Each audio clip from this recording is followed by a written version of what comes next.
Como é que é, então, a tua, de uma maneira sucinta, objetiva, a tua estratégia de investimentos e no que você investe especificamente? E se muda, de que maneira que muda? A minha estratégia, ela se baseia no princípio de que primeiro eu tenho que estar vivo para depois ficar rico, né? Não é legal inverter a ordem, né? Ficar rico e morrer. Então, eu sempre começo por essa questão de reservas. Eu tenho a minha reserva de emergência, que hoje ela seria capaz de me sustentar durante 1 ano, e se algo acontecesse comigo. Além dessa reserva, eu penso sempre, é uma reserva em reais, porque eu moro no Brasil. Então, é uma moeda fraca, né? Tem que ter uma reserva em dólares. Eu tenho uma carteira nos Estados Unidos e lá eu tenho essa mesma reserva em dólar. Tá. Só que o dólar é uma moeda melhor do que o real, porque ele aceita no mundo todo e só quem valoriza o real é a gente e os nossos vizinhos que têm moedas piores ainda do que as nossas, né? Enquanto 8 bilhões de pessoas querem dólar, a gente vai ter uns 300 milhões querendo real.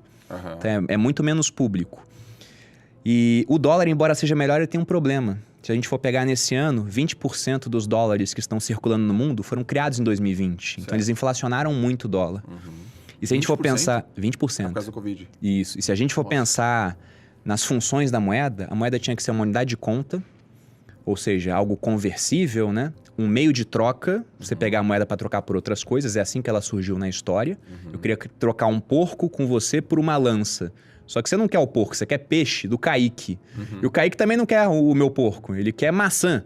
Aí todo mundo começou a trocar por um meio mais líquido, sal, por exemplo, e transacionava em sal. Assim surgiu a moeda como um meio de troca, a moeda mercadoria.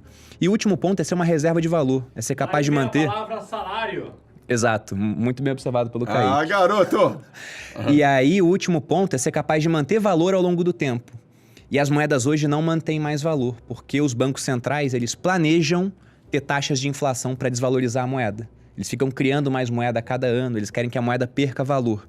E a mesma coisa com o dólar. Ele é melhor do que o real? É, mas ele não é uma reserva de valor. Então eu penso, o que vai ser capaz de manter valor ao longo do tempo?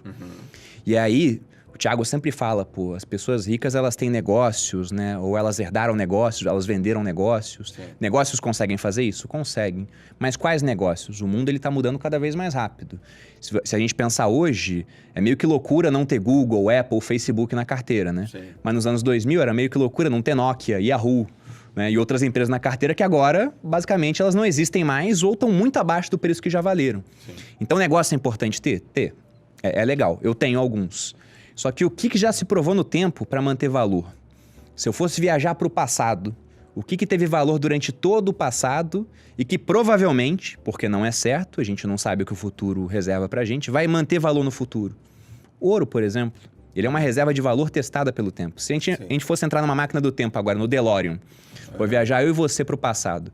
Se a gente cair em qualquer lugar onde havia civilização, o ouro seria valioso. Os incas, os astecas valorizavam ouro e nem tinham moeda. Era medida em ouro, né? Durante muito tempo foi medida em ouro. Era a base do sistema monetário na Europa, né? O metalismo. Quando os espanhóis chegaram aqui, por exemplo, nas Américas, encontraram o Império Inca, os astecas, eles não usavam o ouro como moeda de troca, mas usavam para adereços, para alguns era sagrado. Os incas falavam que o ouro era o suor do sol e a prata era as lágrimas da lua. Então eles tinham valor naquilo. E então, se a gente fosse para o Império Inca, para os astecas, para a China, para a Europa, todo mundo valorizava o ouro. Muito provavelmente no futuro ele vai continuar sendo valorizado. Isso pode mudar? Pode, porque o Elon Musk pode descobrir ouro em Marte e entupir o mercado de ouro, né? Mas ele seria algo que teria espaço no meu portfólio. E um outro ponto é aquilo de novidade que está surgindo. O Bitcoin, por exemplo, ele tem espaço porque além de ter várias características similares à do ouro, ele é escasso, ele é negociado no mercado global, ele não se deteriora com o tempo. Sim. A joia mais antiga já achada data de 4.500 a.C., né? Então tem 6.500 anos e dá para ser vendida na Vivara hoje. É só meio rústica, talvez não fizesse sucesso. Ou até uma blogueira comprar, aí faz sucesso, né? Porque ela começa a mostrar para os outros que é um pedaço de ouro? Essa joia é um anel. É um anel. É um anel de ouro. Peraí, um anel há 4.000... Há 4.500 anos. Aliás, 6.500 anos, porque é 4.500 anos antes de Cristo. Uau, já tinha anel. Já tinha anel. Então, você vê que o Bitcoin tem esses elementos, ele é escasso, negociado no mercado global, ele é não deteriorável, igual o ouro, embora ele fique na rede, né? Então ele depende da existência da internet para isso. Ele tem, de certa maneira, um valor intrínseco, assim como o ouro tem. Por que ele tem valor? Porque ele é algo que não pode ser confiscado em um mundo onde governos querem cada vez mais do nosso patrimônio, porque estão cada vez mais endividados, né? Aqui no Brasil, a diferença entre o que a gente arrecada e gasta nesse ano, sem contar juros da dívida, ficou em 1 trilhão. Pro ano que vem, o planejado é 247 bilhões de déficit. Então já estão planejando gastar 250 bilhões praticamente a mais. Só que planejamento de gasto do governo é tipo planejamento de obra, né, cara? Ah, vai demorar quanto tempo aí pro pedreiro fazer o banheiro? 6 meses. Demora 9, né? Então é a mesma coisa. Esse gasto ele vai subindo. E a expectativa, primeiro você se endivida, daqui a pouco tá difícil de se endividar, ninguém mais acredita que aquela dívida vai ser paga, aí começa a vir aumento de imposto. E ter alguma coisa que protege o seu patrimônio dessa sanha dos governos, acaba mostrando que aquilo tem valor, que é o caso do Bitcoin. Então acho que vale a pena ter um pouquinho em Bitcoin também. Sempre que me perguntam, e eu já fiz essa pergunta várias vezes para outras pessoas também, se você fosse para o futuro, viajar 50 anos no tempo, a mesma máquina do tempo que a gente entrou vai levar a gente para o futuro agora. O que você colocaria numa mala para ter valor de compra? Para ter poder de compra lá na frente, né? E, pô, você vai colocar real? O real tem 26 anos, pô, que já perdeu 90% do poder de compra. Capaz de você chegar daqui a 50 anos e nem ser mais o real a moeda da nossa economia aqui. Vão ter mudado a moeda. O real tem 26 anos e já é a segunda mais longeva aqui do Brasil. A gente trocou de moeda 10 vezes.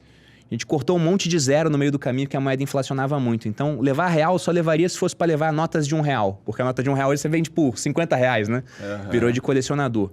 O dólar, ele é melhor, porque ele já tem mais de 240 anos, né? É uma única moeda até agora. Não trocaram, não cortaram zero, a inflação foi bem menor. Mas com o governo americano produzindo esse tanto de dólar a cada ano, será que ele não vai perder muito valor? O ouro teve valor durante muito tempo no passado, então acho que tem um espaço maior na minha mala. E o Bitcoin? Vamos colocar pouco, porque só tem 12 anos. Mas, cara, quanto que esse pouco pode valer lá na frente?